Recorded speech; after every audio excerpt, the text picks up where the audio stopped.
દક્ષિણ ગુજરાતમાં સતત વરસી રહેલા અતિ ભારે વરસાદે ખેતીને ભારે નુકસાન પહોંચાડ્યું।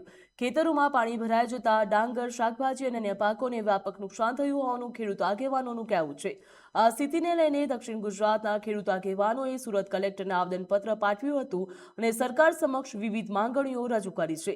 ખેડૂતોની મુખ્ય માંગ છે કે અસરગ્રસ્ત વિસ્તારોમાં તાત્કાલિક સ્પેશિયલ સર્વે હાથ ધરવામાં આવે અને નુકસાનનું મૂલ્યાંકન કરવામાં આવે તો ખેડૂતો ફરીથી ખેતી શરૂ કરી શકે। ખેડૂત આગેવાનોએ મુખ્યમંત્રીના સુરત પ્રવાસ દરમિયાન તેમને રૂબરૂ મળી પોતાની સમસ્યાઓ રજૂ કરી હતી। તે માટે 5 થી 10 મિનિટનો સમય ફાળવવાની પણ માંગ તેમના દ્વારા કરવામાં આવી છે। ખેડૂતોએ જણાવ્યું હતું કે મુજબ સતત વરસાદ વરસી રહ્યો છે, તેના કારણે પાકને નુકસાન થઈ રહ્યું છે। શાકભાજીના પાકોને ભારે નુકસાન થયું અને ખેતરોમાં પાણી ભરાઈ જવાના કારણે વાવણી તેમજ રોપણીની કામગીરી પણ સંપૂર્ણપણે અટકી ગઈ છે।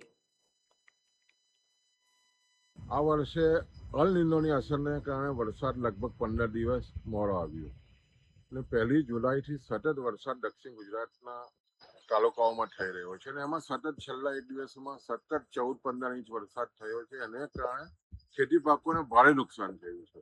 નદી કાંઠાની જમીનો ધોવાઈ છે, સાથે સાથે મુખ્ય પાક ડાંગરનો ધડુવાળિયું ખોવાયું છે, સાથે સાથે જે વાવણી કરેલા જે બિયારણો છે એ પણ ધોવાયા છે। એટલે કરોડો રૂપિયાનું નુકસાન ખેડૂતોને થઈ રહ્યું છે અને એના અનુસંધાનમાં આદરણીય મુખ્યમંત્રી સુરતની મુલાકાત આવી રહ્યા છે, ત્યારે ખેડૂતોની વેદના જાણવા માટે અમે કલેક્ટરશ્રીને પણ વિનંતી કરી છે કે ખેડૂત આગેવાનોને સમય આપવામાં આવે અને ખેડૂતોની જે વેદના છે એ અમે જાણવા માંગીએ છીએ। સાથે સાથે સર્વે થાય અને તાત્કાલિક ખેડૂતોને જે નુકસાન થયું છે કરોડો રૂપિયાની એની રાહત મળે, એના અનુસંધાનમાં સમગ્ર દક્ષિણ ગુજરાતના ખેડૂતો પાયમાલ થયા છે। ત્યારે ખાસ કરીને સરકારશ્રી પાસે ખેડૂતો અપેક્ષા રાખી રહ્યા છે।